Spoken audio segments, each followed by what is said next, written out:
أشهد أن لا إله إلا الله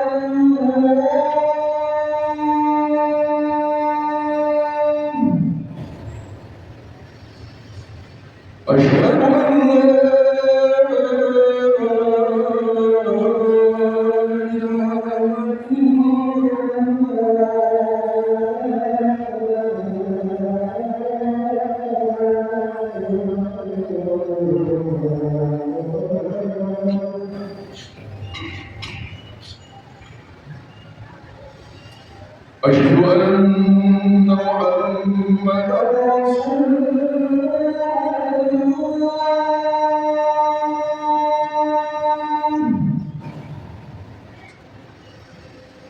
أشهد أن محمدا رسول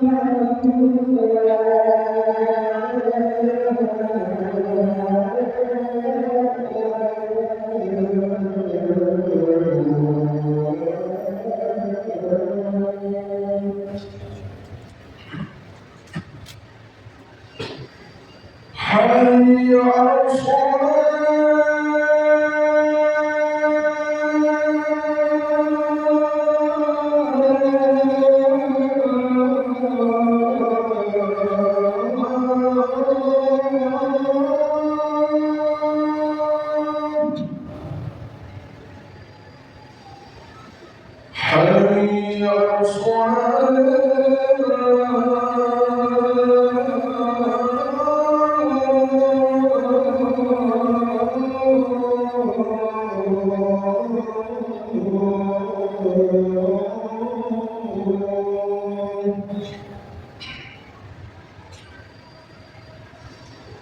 حي على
إن الله وملائكته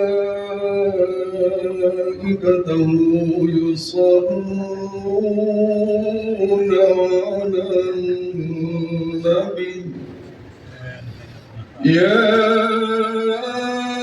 أيها الذين آمنوا صلوا عليه وسلموا تسليما.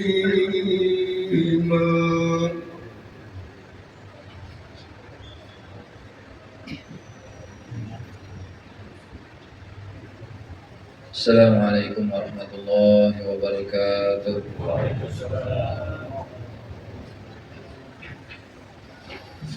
Allahu Akbar, Allahu Akbar, Allahu Akbar,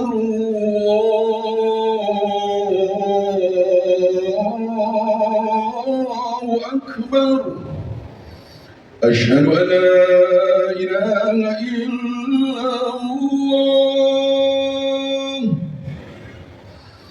Asyhadu an la ilaha illallah.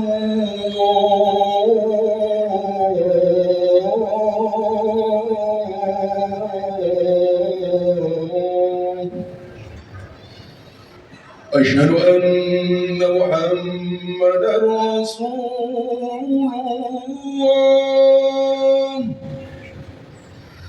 Asyhadu anna Muhammadar Rasulullah.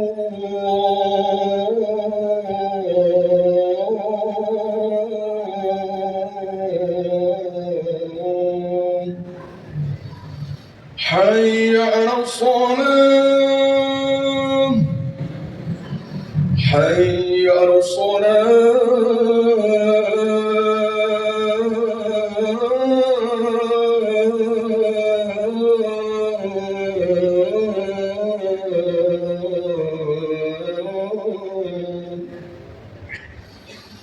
hayya 'alal falah, hayya 'alal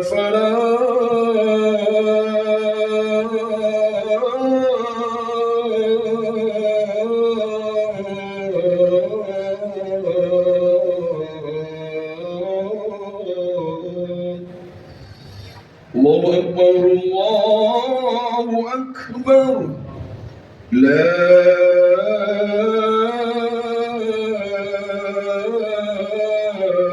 ilaha illallah.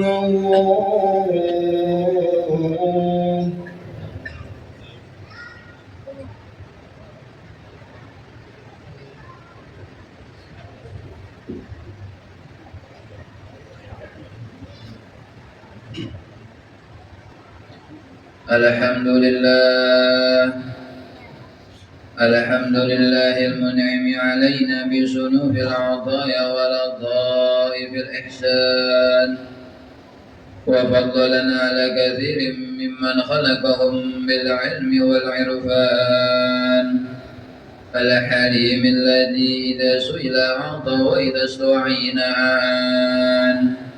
أشهد أن لا إله إلا الله وحده لا شريك له الكريم المنان، وأشهد أن سيدنا محمدا عبده ورسوله المبعوث بأشرف الملل والأديان، المنقذ لنا من ظلمات الجهل إلى نور البيان. اللهم صل وسلم على سيدنا محمد وعلى آله وأصحابه الذين اتبعوه ونصروه على كلمة الإيمان إلى ممر الزمان. أما بعد، فيا أيها الناس اتقوا الله واعلموا أن الله مع المتقين. Alhamdulillah, segala puja-puji syukur kita haturkan kepada Ilahi Rabbi Izzati yang telah memberikan kita berbagai macam nikmat, terkhusus nikmat iman, Islam, sehat serta panjang umur.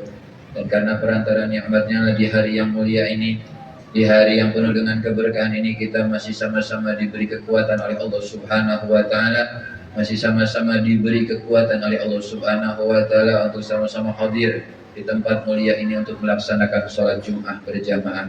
Mudah-mudahan langkah-langkah yang kita langkahkan menuju tempat yang mulia ini dicatat oleh Allah Subhanahu wa taala sebagai amal yang diterima serta diridhai olehnya. Salawat beriring salam semoga selalu tercurahkan kepada baginda junjungan alam Sayyidil Arabi wal Ajam Sayyidina Maulana Muhammadin sallallahu alaihi wasallam beserta para keluarganya, sahabatnya, dan para pengikutnya hingga hari kiamat. Dalam kesempatan kali ini kami selaku khatib berwasiat kepada diri kami sendiri dan kepada para jamaah agar senantiasa bertakwa kepada Allah Subhanahu wa taala. Takwa dalam arti selalu melaksanakan perintah-perintahnya dan menjauhi segala larangan-larangannya. Mudah-mudahan Allah senantiasa meningkatkan ketakwaan kita dan dengan hal itu Allah menyelamatkan kita baik di dunia maupun akhirat. Para hadirin rahimakumullah, dalam beberapa hari ini kita telah melewati di bulan Muharram, yang mana bulan Muharram adalah bulan yang baru, bulan yang pertama daripada tahun Hijriyah. Ini menunjukkan daripada masuknya kita di tahun baru dan juga menunjukkan kepada diri kita bersama bahwa kita bertambah waktunya di dunia ini. Tentunya ketika kita sudah semakin lama di dunia ini, sudah semakin panjang umur kita di dunia, menunjukkan semakin dekatnya kita kepada kematian. Dan tentunya kematian yang akan kita hadapi akan melalui daripada proses-proses yang panjang.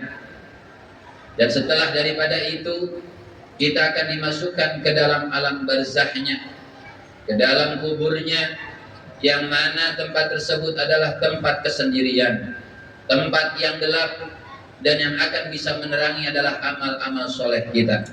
Maka dengan masuknya kita di tahun baru ini sebagai pengingat kepada kita agar kedepannya terus selalu istiqomah di dalam melaksanakan perintah-perintah Allah Subhanahu wa taala, semakin giatnya dalam melaksanakan ibadah, semakin mengurangi daripada nafsu-nafsu terhadap dunianya, semakin mengurangi daripada nafsu-nafsu yang bisa menggiring kita kepada murkanya Allah Subhanahu wa taala. Di dalam salah satu hadis untuk mengingatkan kita kepada alam kuburnya, Nabi kita Nabi Muhammad sallallahu alaihi wasallam bersabda, "Innal qabra yunadi kulla yawmin khamsa marrat." Sesungguhnya kubur atau makam di dalam setiap harinya memanggil-manggil sebanyak 5 kali. Yang pertama ialah kubur tersebut berkata, "Ana baitul wahdah faj'al laka muhnisan qira'atal Qur'an." Kata kubur tersebut, "Aku adalah rumah kesendirian, maka jadikanlah perkara yang menghiburmu nanti di dalam kubur. Teman yang akan bisa menemanimu di dalam kubur adalah bacaan Al-Quran." Dan ini juga sudah semakin kita lupakan daripada bacaan Al-Qurannya, hanya ingat dalam bulan Ramadannya, tetapi bulan-bulan yang lain kita lupakan membaca Al-Quran tersebut. Padahal dengan membaca Al-Quran tersebut akan bisa menjadi penghibur kita, akan bisa menjadi penenang kita di alam barzah kita, di mana ketika hidup di dunia kita selalu bersama dan ketika di alam barzah kita sendirian. Yang kedua ialah wa ana baitul zulmah fanawwirni bi sholatil lail. Dan aku adalah rumah yang sangat gelap, aku adalah tempat yang sangat gelap, maka terangilah aku dengan bangun di malam hari, dengan melaksanakan sholat di malam hari, dengan melaksanakan ibadah di malam hari. Tentunya di dalam dunia saja, ketika kita berada dalam kegelapan, tidak ada lampunya di sana. Kita mengalami kengerian yang sangat dahsyat, mengalami takut yang sangat parah, apalagi berada di alam barzahnya, dalam sendirinya, dalam keadaan gelapnya. Tentunya kita butuh penerang di alam barzah kita. Maka untuk bisa menerangi alam barzah kita sendiri, jangan segan-segan, jangan enggan untuk mau dibangun di malam hari dalam melaksanakan ibadahnya, dalam melaksanakan sholat sunnahnya, ditambah dengan membaca Al-Qur'annya. Dan yang ketiga ialah wa ana baitut turab fahmilil firasha wa huwa al-amalu shalih. Dan aku adalah tempat yang beralasan tanah, maka bawalah alas nanti di alam barzahmu dengan berbagai macam amal soleh. Di alam dunia ini, ketika kita tidur di atas keramik saja, kita tidur di atas granit saja, kita tidak betah. Bagaimana ketika nanti kita tidur di atas tanahnya yang penuh dengan kelembapan, kegelapan, dan juga dalam keadaan sendiri? Tentunya kita ingin tidur dalam keadaan nyenyaknya, tidur dalam keadaan nikmatnya. Maka agar bisa nanti kita beralasan di alam barzah, memiliki kasur yang empuknya, memiliki alas yang indahnya, itu dengan melaksanakan amal-amal soleh di dunia. Dan tentunya di dalam melaksanakan amal soleh tidak bisa kecuali didasari dengan ilmu.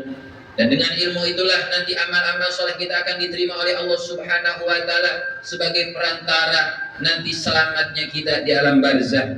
Yang keempat, wa ana baitul afa'i fahmilit tiryaqa wa huwa bismillahirrahmanirrahim.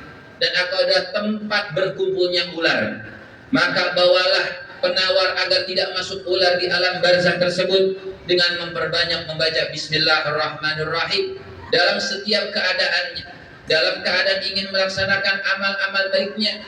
Karena di dalam satu hadis dikatakan kullu amrin dibarin la yubda'u bi bismillah fa huwa aqta. Setiap perkara yang memiliki kebaikan dan tidak diawali dengan bismillah, maka perkara tersebut sedikit keberkahannya. Dan yang kelima atau yang terakhir, wa ana baitu su'ali munkarin wa nakir fakfir ala dhahri qawla la ilaha illallah Muhammadur Rasulullah. Dan aku tempat yang menjadi pertanyaannya malaikat munkar dan nakir, yang suaranya lebih keras daripada petirnya, maka perbanyaklah di atas permukaanku, artinya di atas muka bumi ini, dengan ucapan la ilaha illallah Muhammadur Rasulullah liyumkina laka an tujibah, agar engkau bisa menjawab pertanyaan munkar dan nakir. Oleh karena itu, dengan khutbah yang singkat ini, mari sama-sama di tahun baru ini kita semakin banyak lagi mengamalkan amal-amal solehnya, baik yang wajibnya atau yang sunnahnya, ditambah dengan fadilah-fadilahnya, agar apa-apa yang kita harapkan di dunia ini benar-benar dikabul oleh Allah Subhanahu wa Ta'ala, dan agar benar-benar nanti di alam barzahnya kita mendapatkan kesenangannya, mendapatkan kebahagiaannya, mendapatkan keselamatan terlebih nanti di akhirat. Mudah-mudahan Allah Subhanahu wa Ta'ala senantiasa memudahkan segala urusan-urusan kita, senantiasa memberikan istiqomah di dalam beribadah kepada Allah Subhanahu wa Ta'ala, semakin diberikan istiqomah di dalam meninggalkan maksiat kepada Allah Subhanahu wa Ta'ala, memanjangkan umur kita dalam taat kepada Allah Subhanahu wa Ta'ala. Dan apabila sudah tiba masanya, mudah-mudahan Allah wafatkan kita semua dalam keadaan husnul khatimah. Amin ya rabbal alamin. A'udzu billahi minasyaitonir rajim. Bismillahirrahmanirrahim. Wal 'asri innal insana lafi khusr illa alladziina aamanu wa 'amilus shalihati wa tawassaw bil haqqi wa tawassaw bis sabr. Barakallahu li wa lakum fil Qur'anil 'azim wa nafa'ani wa iyyakum bima fi min ayati wa dzikril hakim wa taqabbalallahu minni wa minkum tilawatahu innahu was-sami'ul 'alim. Aqulu qawli hadza fastaghfiru innahu huwal ghafurur rahim. اللهم صل على سيدنا محمد وعلى آل سيدنا محمد.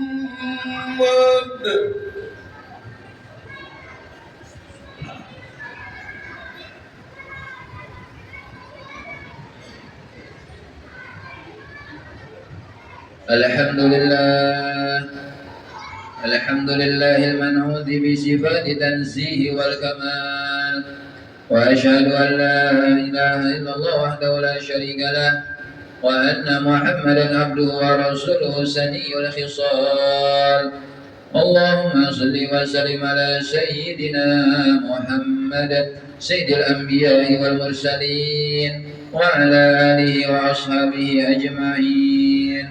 أما بعد، فيا أيها الناس اتقوا الله وأطيعوه، واعلموا أن الله صلى على نبي قديما وأمركم بذلك إكراما وتعظيما، فقال تعالى: إن الله وملائكته يصلون على النبي يا أيها الذين آمنوا صلوا عليه وسلموا تسليما. اللهم صل وسلم على سيدنا محمد وعلى آل سيدنا محمد. اللهم وارض عن أصحابه وخلفائه الراشدين وارحمنا معهم برحمتك يا أرحم الراحمين. اللهم اغفر للمسلمين والمسلمات والمؤمنين والمؤمنات وارفع لهم الدرجات وضعف لهم الحسنات وكفر عنهم السيئات يا رب العالمين. اللهم ارفع عنا القهط والغلاء وبسط العدل والرخاء ولا تسلط بذنوبنا من لا يرحمنا يا أرحم الراحمين. عباد الله، الله يأمر بالعدل والإحسان وإيتاء ذي القربى وينهى عن الفحشاء والمنكر والبغي يعظكم لعلكم تذكرون. واذكروا الله العظيم يذكركم واشكروه على نعمه يزدكم واسألوه من فضله يؤتكم ولذكر الله أكبر. الله أكبر الله أكبر. أشهد أن لا إله إلا الله. أشهد أن محمدا رسول الله. حي على الصلاة حي على الفلاح. قد قامت الصلاة قد قامت الصلاة. الله أكبر الله أكبر. لا إله إلا الله.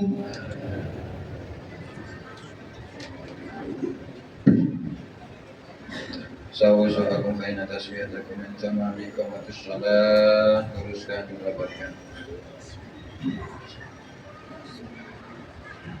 Allahu Akbar.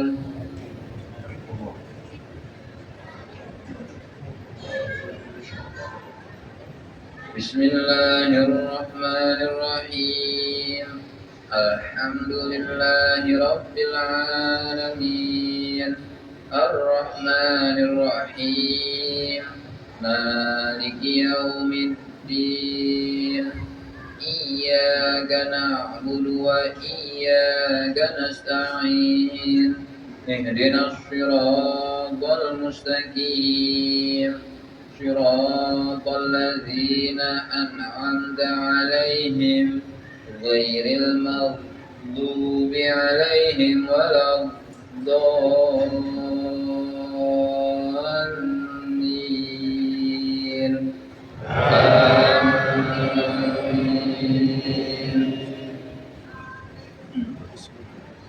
Bismillahirrahmanirrahim. Wadduha wal-laili idza saja ma wadda'aka rabbuka wa ma qala walal akhiratu khairul laka minal ula wala sawfa yu'tika rabbuka fatarda. Alam yajidka yatiman fa'awa wa wajadaka dhallan fahada wa wajadaka a'ilan fa'aghna فأما اليتيم فلا تقهر وأما السائل فلا تنهر وأما بنعمة ربك فحدث. الله أكبر.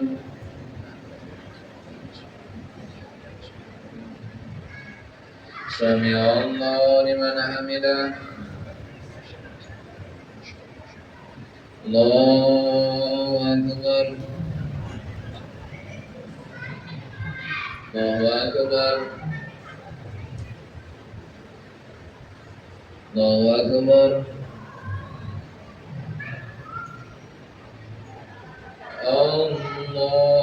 الله أكبر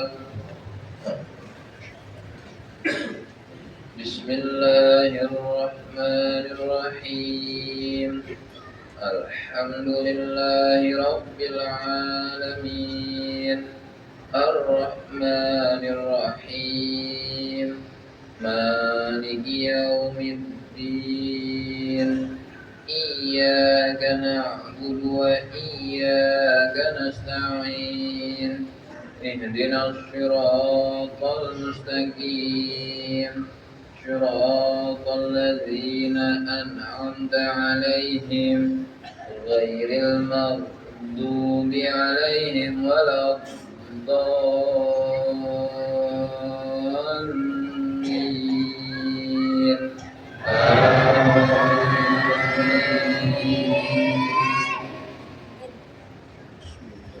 بسم الله الرحمن الرحيم ألم نشرح لك صدرك ووضعنا عنك وزرك الذي أنقض ظهرك ورفعنا لك ذكرك فإن مع العسر يسرا إن مع العسر يسرا فإذا فرغت فانصب وإلى ربك فارغب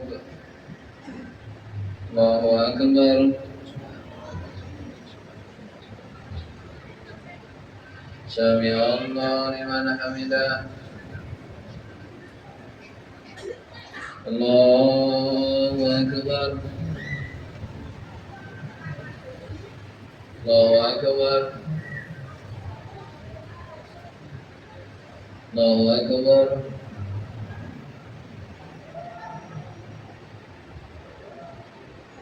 الله أكبر